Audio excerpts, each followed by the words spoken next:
All right, well, thank you so much for having me. I'm so excited to be able to talk to this group, especially given the interests that are represented and the broad methodologies that are used to really tackle important theoretical and applied questions. So I'll go ahead and share my screen.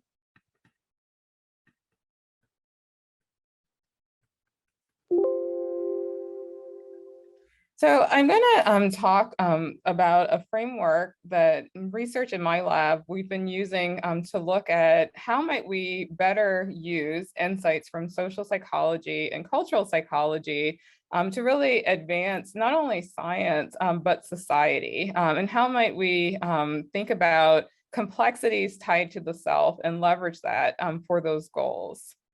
And so what I'll do today is to share with you this framework that we've been using that's called the Stigma and Strengths framework, as well as to motivate why it might matter for social change. And then I'll share with you some evidence that we have for the framework, looking at, in particular, identity-related experiences and inequalities tied to race ethnicity, such as the experience of Latinx and African American college students, as well as newer research where we look at the framework in the context of sexual violence survivors.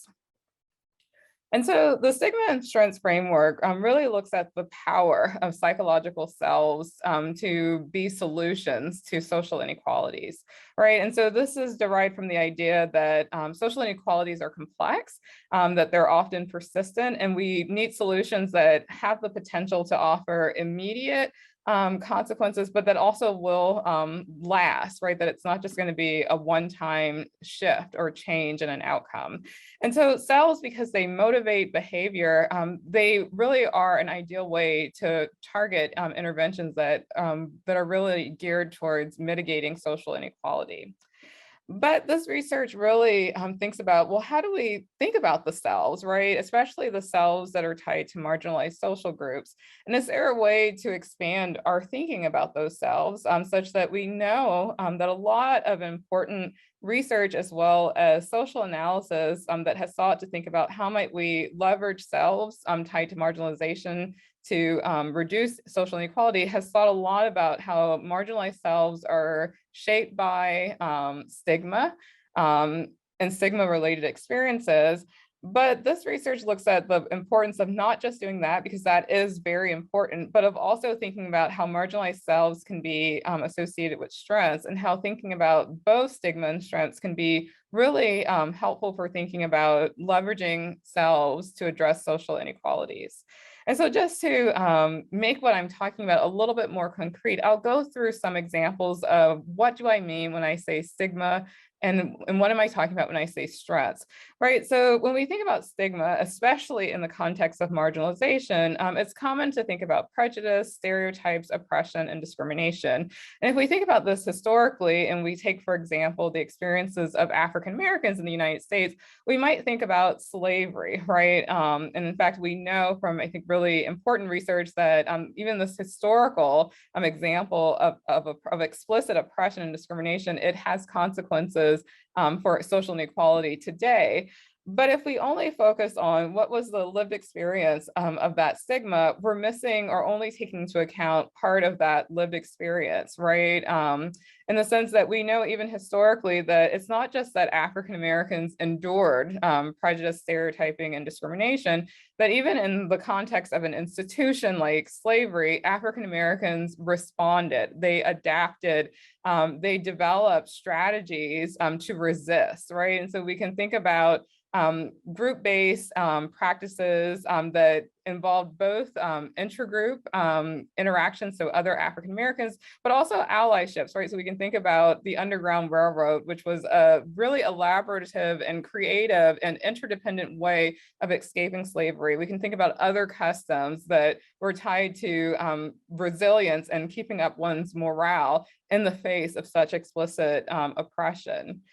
But even if we think of contemporary times, we might think about the stigma that marginalized, in particular marginalized racial and ethnic group members space within mainstream institutions, right? So we might think about the prejudices, the stereotypes that that individuals might contend with in school settings or even in workplace settings. But even when we think about the contemporary experiences of institutions and how that might shape the selves and in turn social inequality for marginalized group members, it's again important to recognize that if we're only focusing on the stigma and not responses to the stigma, we're not capturing the full complexity of the experience.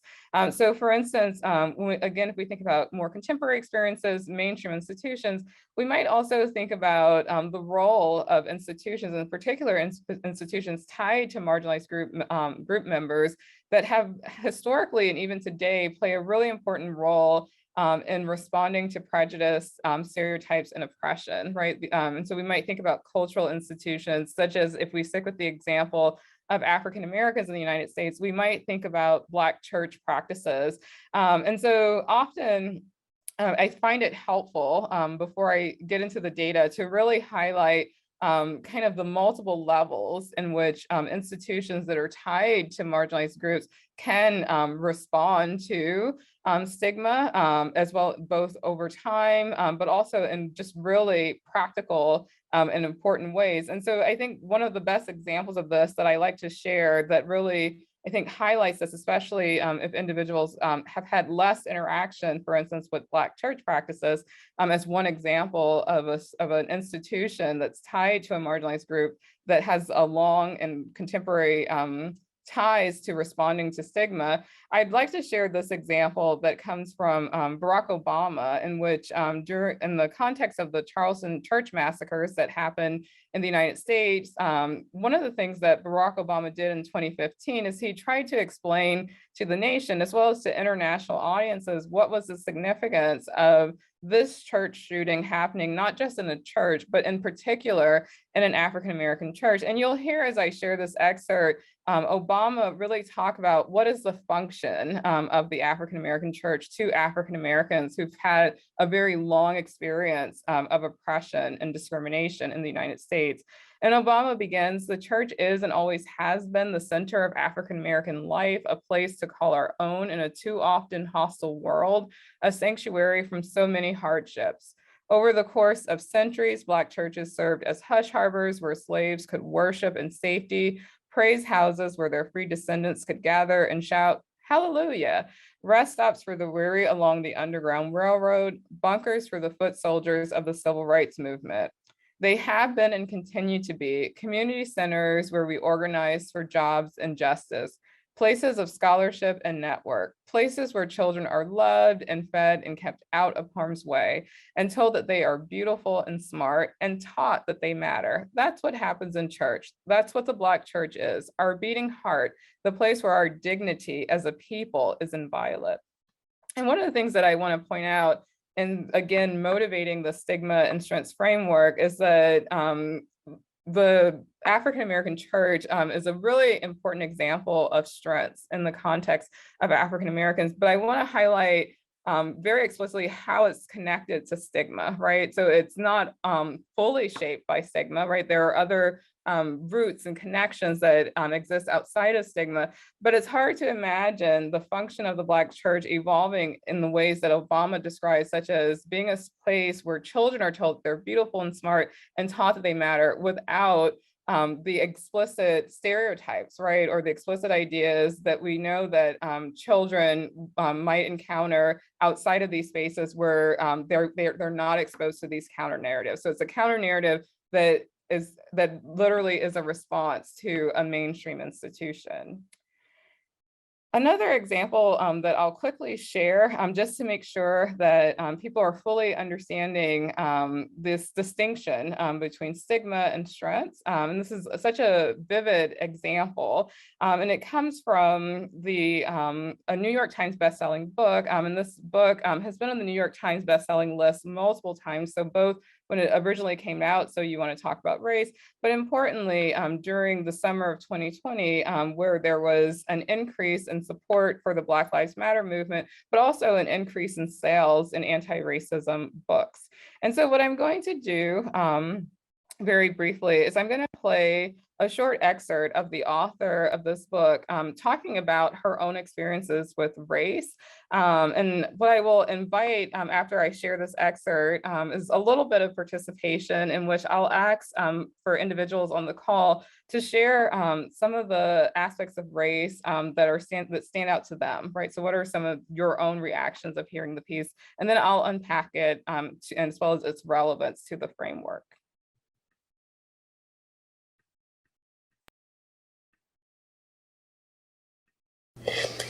As a Black woman, race has always been a prominent part of my life.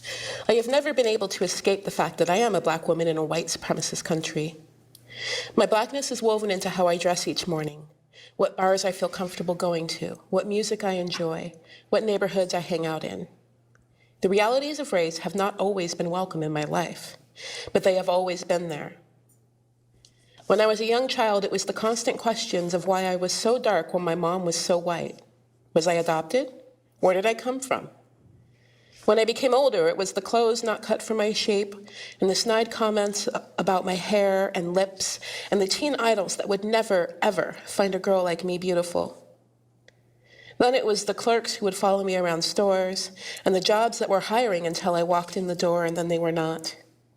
It was the bosses who told me that I was too loud, the comments that my hair was too ethnic for the office, and why, even though I was a valued employee, I was making so much less money than other white employees doing the same job.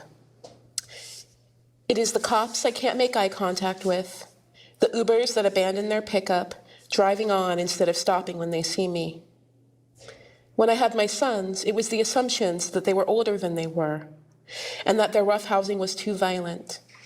It was the tears they came home with when a classmate had repeated an ignorant comment of their parents. But race has also been countless hours spent marveling at our history, evenings spent dancing and cheering to jazz and rap and R&B, cookouts with ribs and potato salad and sweet potato pie. It has been hands of women braiding my hair. It has been reading the magic of the words of Toni Morrison, Maya Angelou, and Alice Walker, and knowing that they are written for you.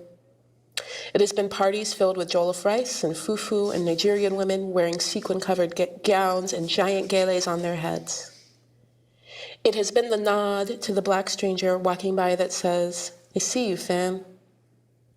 It has been pride in Malcolm, Martin, Rosa, and Angela. It has been a room full of the most uninhibited laughter you've ever heard. It has been the touch of my young son as he lays his hand over mine and says, "We're the same brown." Race, my race, has been one of the most defining forces in my life. But it is not something I always talked about, certainly not in the way I do now. All right, so I want to stop it there, and I want to invite individuals on the call to use the chat function to share any reactions or anything that stood out about that excerpt and the way that the author talks about her experiences with race.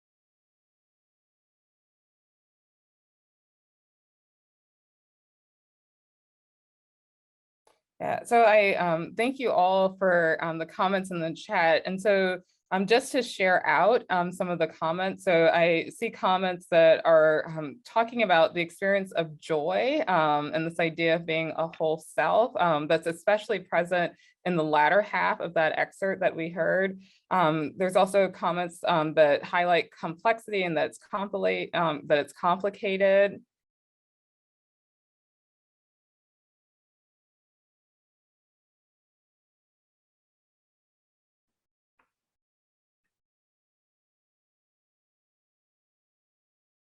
There's also people noting the different types of interactions that happened in that excerpt, right? So it's almost like a list of different of interactions that are happening at different types of interpersonal levels, right? So there's things that are happening very early on in the author's life at the beginning, right? So she talks about people making comments about why is she not the same color as her mother, right? So we learn that she's multiracial. She talks about her interactions with Uber drivers and cops, right? So people who have authority, but also it's a little bit people that she won't be in long-term relationships with. She talks about, as well as interactions even with her own sons as well.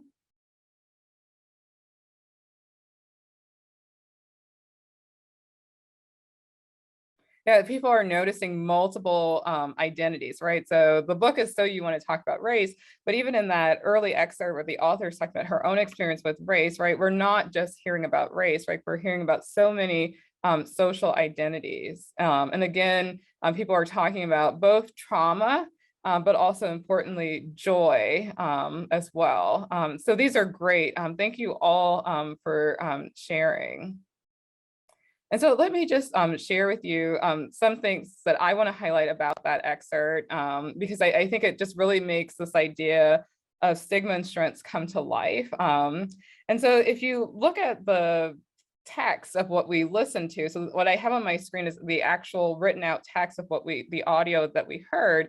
And what's so fascinating is that it almost breaks down evenly into a part that's about stigma, right? And a part that's about strength. And this shift between these two parts is so dramatic, right? So the beginning, absolutely, as people mentioned in the chat, it's traumatic, it's heartbreaking. It highlights stigma at so many different levels, right? It's structural stigma, right? So we're hearing about pay inequality. We're also hearing stigma in an intersectional way, right? So the author's talking about clothes that are not going to fit her size, right? And so it's gendered, right? So not being able to fit into certain beauty ideas or ideals. And then we hear about strengths, and that strengths, just like the stigma is complicated, the strengths are complicated too, right? Like it's lots of different interactions, right? Again, with varying degrees of closeness, right? So sometimes it's strangers, but nevertheless, she's using references to say that, when, feeling a sense of connection to strangers, or a sense of connection to women who are braiding her hair, but also people who share some aspects of her racial group membership who she's never met before, right? So people like writers and historians, right? And so some things that I wanted to point out about the text and why I think it's such a vivid example of stigma and strengths is that it highlights so many different levels of bias and discrimination, as well as cultural ideas and practices. And one of the themes that really comes through as we're listening through these lived experiences of bias and discrimination that are happening literally over a lifetime, right? So she starts in childhood. Is that we really get this idea of exclusion, right? You don't fit the clothes, you don't fit the beauty ideals, like you won't get picked up, right? For your Uber rides, right? You can't even make eye contact with someone who's supposed to protect you, like a police officer, right? So it's very explicit exclusion. Relatively, the latter half of the excerpt that talks about cultural ideas and practices, where we hear about things like food and music and literature and history, there's also this larger theme of solidarity, right? So the author literally shifts to using more collective pronouns, our history, I see you, fam, and knowing that the words that are written by authors that she's never met, but who perhaps have the same lived experiences tied to race, that those words were written for her. And there's also just a beautiful frame for people who love literature, in that she starts with skin color, and the skin color difference between her and her mother being a point of exclusion and differentiation, of people saying, why are you two so different? But then she also shares at the end that her young sons, and even though we get a glimpse in this excerpt of the intergenerational trauma of bias, right, and stigma, because her young sons are also contending with these negative ideas, and she has to, as a parent, socialize and help them to understand what's happening. But she also, there's this beautiful point of connection where she says, where her son lays his hands on hers and says, we're the same brown, right? So literally the same skin color or idea that it could be used as a form of this is different, this is exclusion, is actually for her and her son is also being celebrated, and it's a point of connection. There's also ways in which the beginning half, right, where we're hearing about bias and discrimination, there's lots of inner group relations that are happening versus the latter half, more intra-group interactions that are happening. And so drawing on these examples, but bringing it into the psychological literature, this theory, the Stigma and strengths framework, really thinks about that it's important to take this fuller complexity of marginalization into account, right? To really think not just about stigma, but really about strengths. And so myself, with both a PhD student in my lab, as well as a former honor student, we've done a more comprehensive paper in which we look at this framework through a variety of identities. But as I mentioned, I'm only going to focus on two groups today. So thinking about this in the context of race, ethnicity, as well as in the context of sexual violence.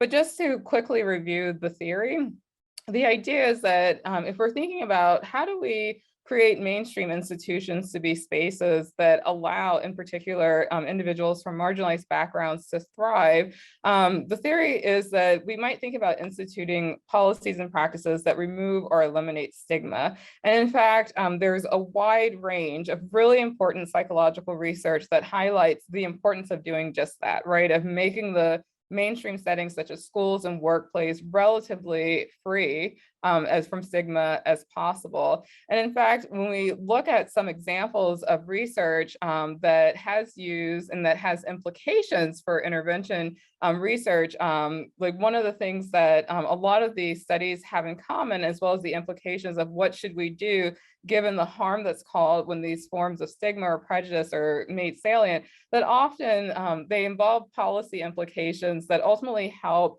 groups to feel as though they're not different, and that mainstream spaces are spaces where everybody can feel a sense of belonging, or where everybody can achieve and thrive in the setting, right? So they ultimately serve to kind of rid individuals of concerns about that there are differences in which some groups maybe have an ability or not, or that the space is for some groups versus not for others. But this theory goes into the idea that capitalizing on the complexity of the lived experiences of individuals that have contended with marginalization, that we can also, and that in fact, it might be quite beneficial for thinking about social inequalities, to also consider how we might include or promote strengths.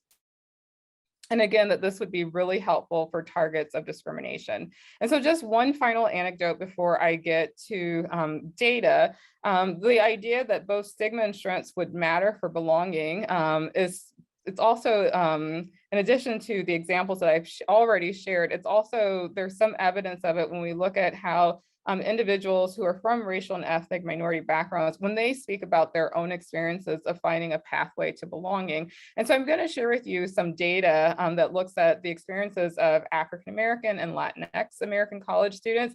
And so I'll share with you a quick narrative from both Michelle Obama and Sonia Sotomayor, so former First Lady and a justice, who recounts their own experiences of finding a path to belonging. And what's, I think, really cool about both of these individuals is that they're both from racial and ethnic minority backgrounds. They both went to the same undergraduate institution. And what's clear in their description of finding a path to belonging is that their race and ethnicity was tied to questions, as well as other marginalized identities, questions of belonging, but also pathways to belonging. So I'll start with Michelle Obama. She said, when I first arrived at school, I was a little overwhelmed and a little isolated. Sonia Sotomayor, when I got to Princeton, I saw right away that a sense of belonging would not come easily. The community was much bigger than any I had known, bound by its own traditions, some of them impenetrable to women and minorities.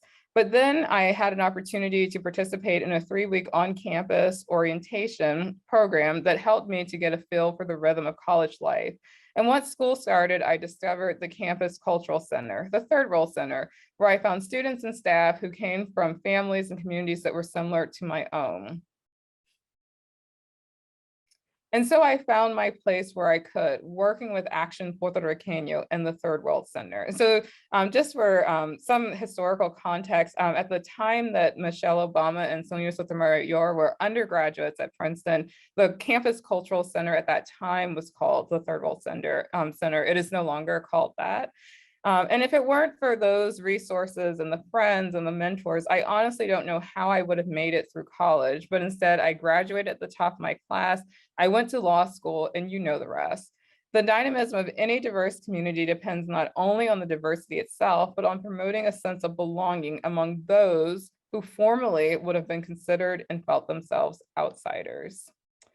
And so I'll start to share with you some data that go beyond these examples and anecdotes. So think about how, if we're thinking about belonging, how experiences tied to both stigma and strengths might matter for college students. And so before I show some quantitative data, I'll share some qualitative data that align with the quantitative data that I'll show, and that it's not just that theory, right? So if we think about both research and social psychology, but importantly, research, and especially in developmental and educational psychology, that really promotes looking at strengths tied to marginalized groups and thinking about leveraging strengths to promote better academic outcomes. The idea of thinking about addressing both stigma and strengths, or pride and prejudice, actually comes through in student voices. And so one way that we were able to get a sense of student voices, so people who have the lived experience of not feeling a sense of belonging on college campuses, is that we looked at during the 2015-2016 school year. Some of you may remember there was widespread protests across campuses throughout the United States, as well as some international locations, where students were expressing that they did not feel a sense of belonging and they wanted their college campuses to be safer places. And one of the important things that students did across over 80 colleges and universities in the United States is that they developed and publicly shared lists of demands that they submitted to their administrators for ways in which they would like to see their campuses change. And so what we did in one set of analyses is we looked at the content of those demands to see, well, what were students asking for across these 80 different colleges and universities, right? Were they only asking for measures that would address prejudice, or were they also asking for pride practices to be promoted? And we found evidence that that's exactly the case, right? That students wanted both, right?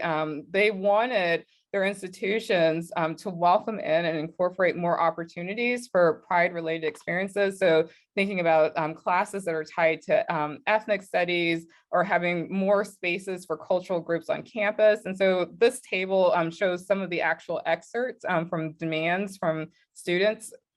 They also wanted ways to explicitly address prejudice as well. And the demands tied to pride and prejudice were actually, they were very prominent across all of the demands submitted across the campuses, but also, people wanted both pride and prejudice to an equal extent to be addressed in their campuses.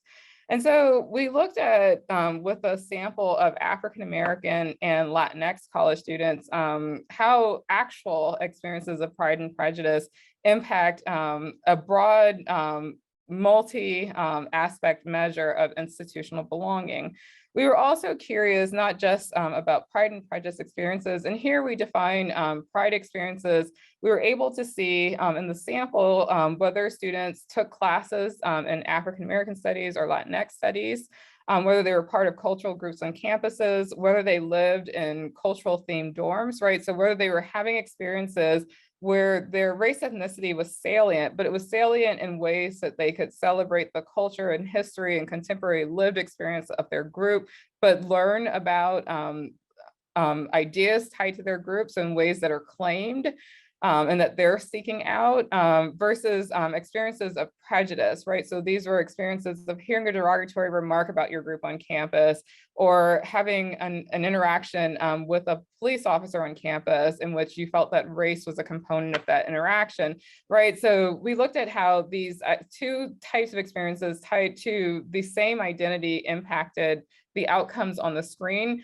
We were also interested, because we were interested both in thinking about the theory, but also the policy and kind of applied aspect of these analyses, we were interested in implications for in-group and out-group closeness, right? Because there have been some who have critiqued efforts to promote belonging, for instance, by creating more cultural spaces on campus, and that some have argued that, well, that might promote belonging in those spaces, but they've questioned, would it just lead to enclaves, right, where students might feel a sense of belonging in those spaces, but not across the entire university, which is really important for getting, for having the full college experience.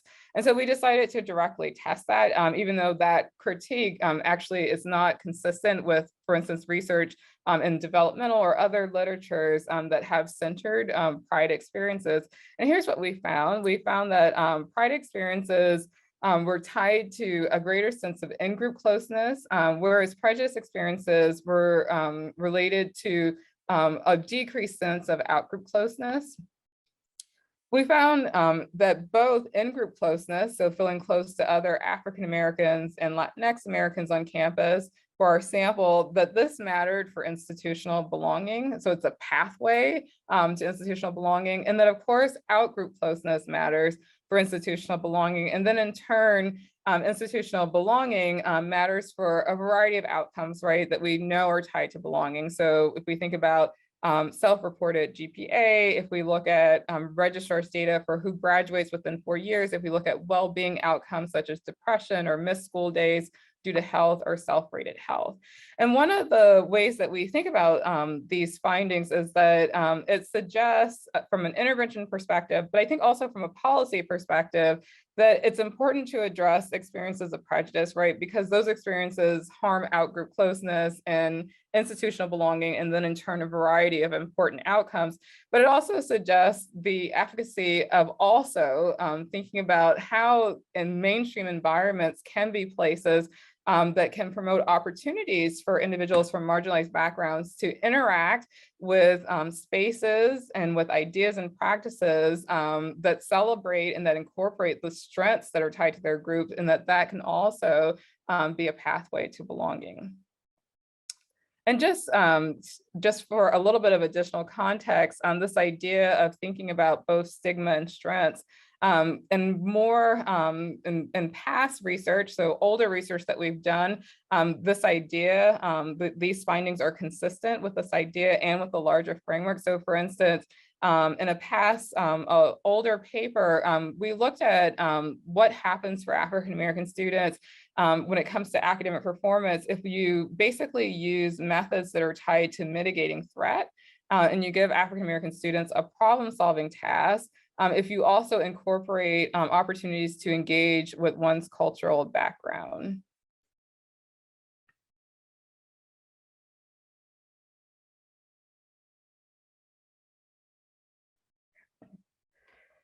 If you also incorporate opportunities to engage with one's cultural background, right? So literally, this is some evidence of thinking about both addressing explicit stigma, right? So using stereotype threat methods to mitigate stigma, but then looking at, well, what if you did more and also incorporate explicit strengths? And so in this study, the graph that I have on the screen, it's one of several studies where what we did is we told students to think about academic tasks as puzzles, right? So a challenge framing that has been shown to mitigate threat. But before we did that, we randomly assigned them to one of two course conditions in which one of the course conditions explicitly involved African-American literature, right? So an opportunity to seriously engage with ideas and practices that are relevant to the cultural background of the African-American participants. And then we had a matched condition where it was a very similar course, but it just didn't have this more culturally inclusive curriculum. And what we found is actually on the right side, lower right side, and we were able to replicate these findings, is that in our mainstream cultural condition, which is the condition where it's not explicitly inclusive of marginalized ideas and practices, but we've also incorporated this stigma reducing framing, right, where they're thinking about tasks as puzzles and challenges. What we find in those cells that are to the left is that we replicate what's often found in the no threat condition of stereotype threat studies, right? There's no performance difference between European American and African American participants. But what we find on the right is when we use those same methods, but we expose people to an inclusive curriculum, we find that performance for African American students is significantly enhanced, right? So that far right bar is significantly different than the other three bars. And so again, the framework is that why might researchers, in thinking about this framework, take both stigma and strengths into account? Well, there could be direct benefits to targets, right, of stigma, but also this framework suggests that taking stigma and strengths into account can be really important for thinking about intergroup outcomes as well. And for thinking about social inequalities tied to marginalized groups, it's very apparent, right, that intergroup support for mitigation policies, as well as just in general, having more positive intergroup attitudes, that it absolutely matters for marginalized groups.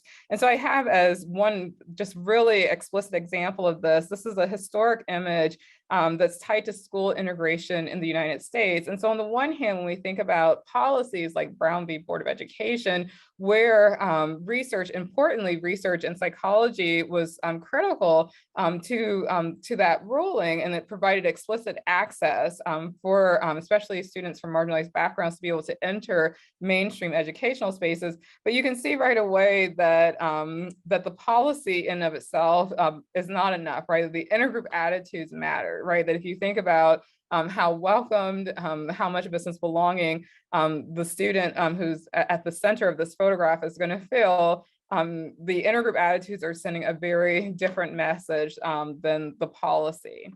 And so for thinking about impacting intergroup attitudes, I'll just quickly share, just in the interest of time, that we've thought about using aspects of this framework for thinking about how to mitigate backlash. We've also, in older research, have shown that when you look at ideas for optimal contact, cross-group contact, that if you use those ideas, but you also give people in contact situations an opportunity to learn about the culture and the heritage, so to engage with strengths tied to marginalized groups, that this is tied to more positive intergroup attitudes immediately, but also importantly, on average 6 months later, right? So a very brief interaction, when it has this quality of not just involving the best principles for contact, but of explicitly bringing in cultural and strengths aspects, it has these lasting effects for intergroup attitudes, as well as for promoting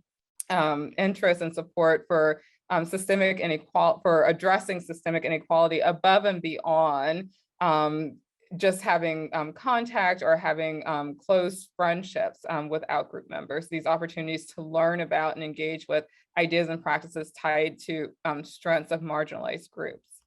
In the little time that I have left, I want to quickly just share with you some evidence to broaden out the framework, right? And so I've mainly been talking about, in the examples and in the data that I shared, the example of race, ethnicity, right? And thinking about how that can be tied to stigma and strengths. But this framework in some ways is very broad in that it doesn't think about groups as interchangeable. So the ways in which stigma and strengths might function for race and ethnicity is not the way that it might fully function, for instance, in the context of sexual violence. However, there are aspects of the theory of not just reducing the experience of any marginalized group to just thinking about stigma and oppression that could be helpful for thinking about inequality tied to those groups.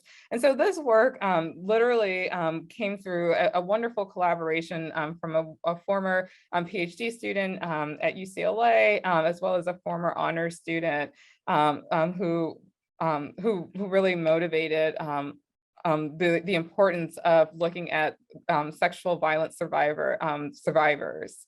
And so just very quickly, before I just share with you some quick data on this, there is evidence when you look at how people talk about the context of sexual violence, that it is a context that's absolutely tied to stigma, but it's also importantly tied to strengths, but it's tied to strengths in ways that are very comparable to how we've been talking about strengths in the context of race, ethnicity, and that those strengths are tied to intra-group relations, but also feeling a sense of solidarity and having a recognition of shared experience amongst survivors. And so I have on the screen a quote from Oprah Winfrey in 2018 when Oprah talks about Me Too, in which one way to think about Me Too is to think about it as it's a resistance or as a response to oppression in this context. And she says, the power of Me Too has allowed every woman to see that the struggle is not hers alone. Our voices raised together can lead to a shift in the way we see ourselves and the way the world sees us, right? And so she's attaching ideas of empowerment. There's also, again, this language where it's shifting from individualistic to collectivistic or interdependent. Like how might this group have strengths tied to empowerment? It's when their voices are raised together, and that Oprah is suggesting that this is important at the intra-group level, so for survivors themselves, but also for intergroup consequences. And I should mention that Oprah is a self-identified survivor of sexual violence.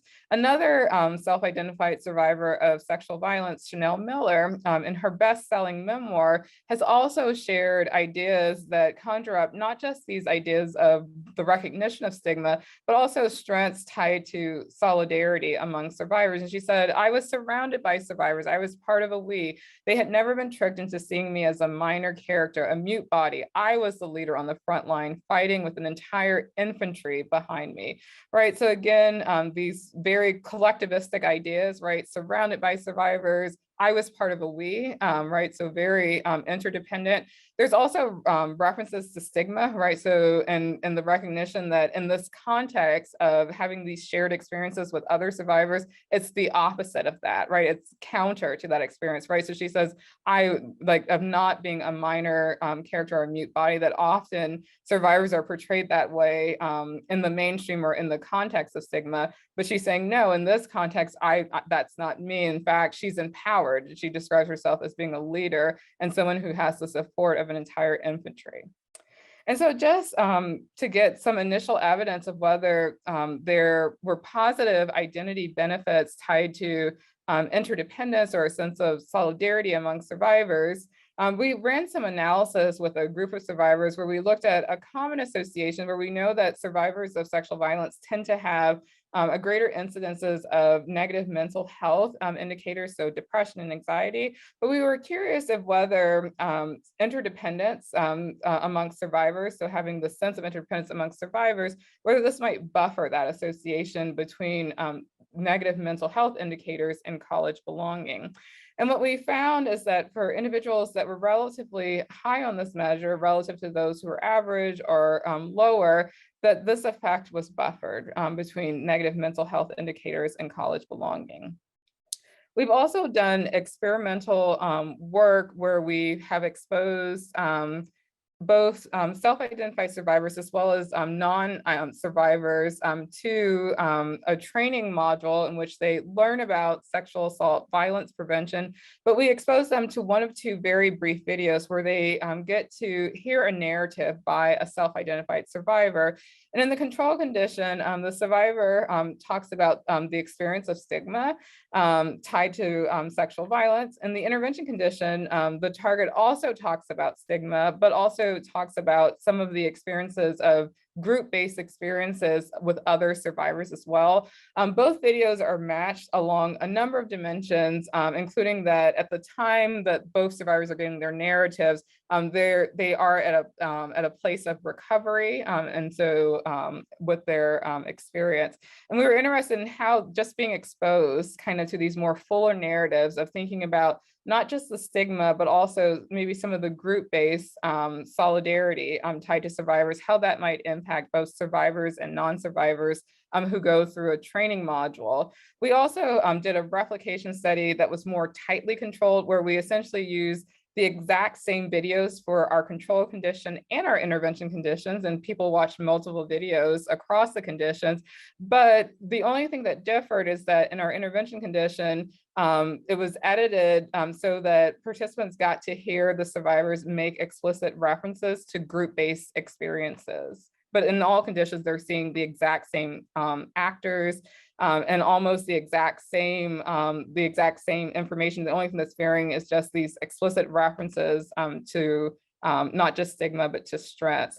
And when we looked at a composite measure of empowerment, and so this is both hope and strength, what we find is that a main effect, right? So these are different scores. So this is looking at, well, how were participants feeling before they started the study and then after the study, is that we see a positive shift, right, for both survivors and non-survivors, where they're feeling more empowered when they're exposed to that intervention video that shows both the stigma and strength narrative.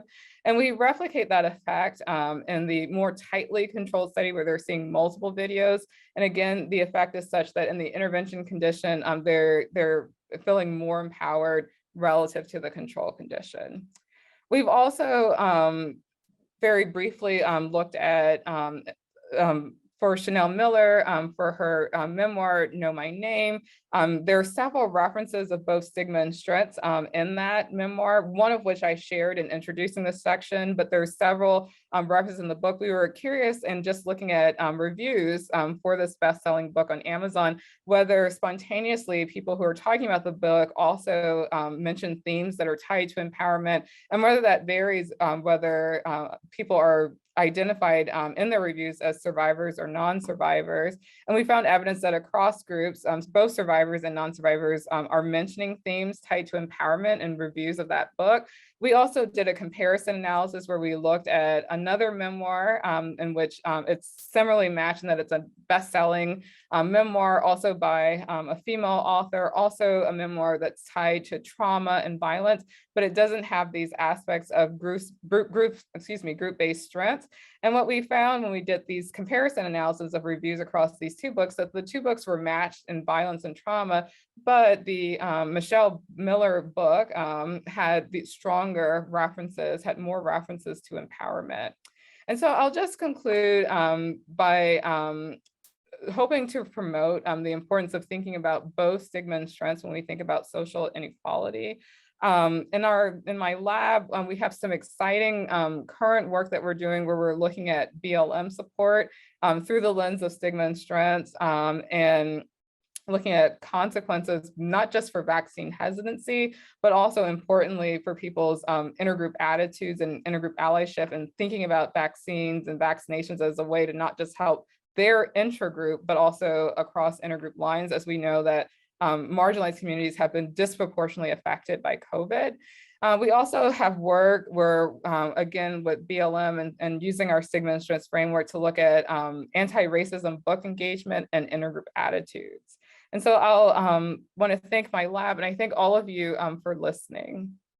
Hey, Tiffany, great to see you. And awesome work. It's so cool to see how you've been developing your work over these years. I have a number of questions because I think this is very useful, and as you've stated, very useful for real world intervention field work. My question is about the selves. And so there's a tradition of different ways of thinking about selves, like indeed Hazel Marcus's work, but then also Carol Dweck's work on beats, beliefs, emotions, and action tendencies, how we have these multiple working selves. The question is, in this framework, are we thinking that so people have multiple selves? They have the selves that say they're the stigma relation, and then there's the selves that are more of the strengths. When it comes to the process, that can lead them to feel more of a sense of belonging. Is the idea that one is, I don't know how to put it, that you're making the strengths self more salient? And if that's the case, I guess the real question is, what's happening to the stigma self? Is it that that's still there but lying dormant? Is it that that's being weakened, that it's being made less accessible in a long-term type of way. Just anything on that. Thank you.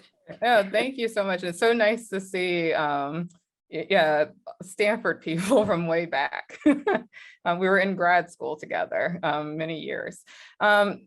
So it's a great question, right? And so the way that I think about it is that, and it also, it absolutely matters both for the theory and for the policy, right? That so for instance, like when you think about, well, what should colleges do, right? Should they, just have a lot of cultural spaces and do nothing to address, blatant discrimination and bias? And this work, as well as other work, would say no, right? That these things actually work together. They're not really, they're meaningfully overlapping, right? So when I showed stigma and strengths, I didn't point it out, but the circles they weren't fully overlapping, but they were touching, right? And so part of that is that they're connected, right? And so and for a variety of reasons they're connected. And so what that means is that so it means that when you're having an experience that is intended to celebrate maybe the culture and the heritage of a group, but there are also experiences that are salient on, for instance, a college campus in which it's clear that the group isn't valued, right? Then you're not going to get those benefits for overall belonging, because the same individual has to process both, right? And so what it can mean, so it means that it's not that strength self isn't there, but it means that it's not safe to bring that strength self to that environment, right? Because it's not an environment where it's going to be valued. It could, and so I think, yeah, like the potential to activate these two selves, they're constantly present, right? And so it really is important to do both, right? But I guess if you have to prioritize one, it has to be safe. But the idea behind this work is that beyond just making sure that people aren't, for instance, afraid of being seen through the lens of a stereotype, is that that's super important. And I think about it as kind of a necessary step. But the idea is that more can happen too, right? That sometimes you can not be worried that you're going to be seen through a lens of a stereotype, but still question, wow, are there ideas tied to groups that I hold that maybe those ideas, maybe other people don't have that knowledge. And so if I bring it up, they're not going to value it here, or they're not going to welcome it, right? So it's not that it's going to be stigmatized, but it's just kind of, it doesn't belong here. And that what happens when you make the environment safe, so you absolutely are making sure that the stigma self is not activated and that those concerns are not salient, but if you also say, hey, like this is an environment where all of you can come, including all of your experiences, I think it opens it up more for creativity, for people to not feel as though they have to manage some aspect of themselves. It's a dynamic process, I think, almost like your question suggests, right? Where it's not like you can do the strengths work and okay, now the stigma doesn't matter. And no, like the two, they go together, and that makes sense, right? Because we think about like what's the history of so many of these strengths practices. They come from literally trying to cope with the stigma, right? And so they're meaningfully tied to each other. And so it's a great question. It makes me think of your work and use of or play on the W.B. Du Bois two souls. But like he said, they're warring. They're both still there, but they're warring with one another. Yeah. It's important to consider both. Thank you. Yeah, thank you. Nice to see you.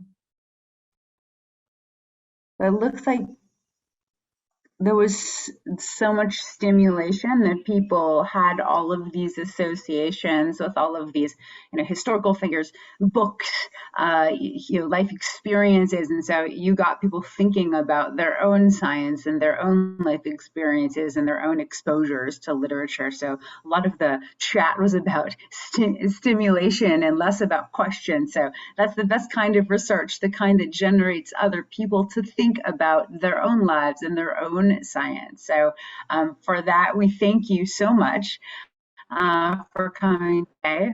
What a really, I would say enlightening. I mean, I can't think of a better word to describe. I mean, there's great data and all of that, but like there's something extra today. Do you know, like something more enlightening and inspiring. And so thank you so much for coming to inspire us Thank and help us you. to think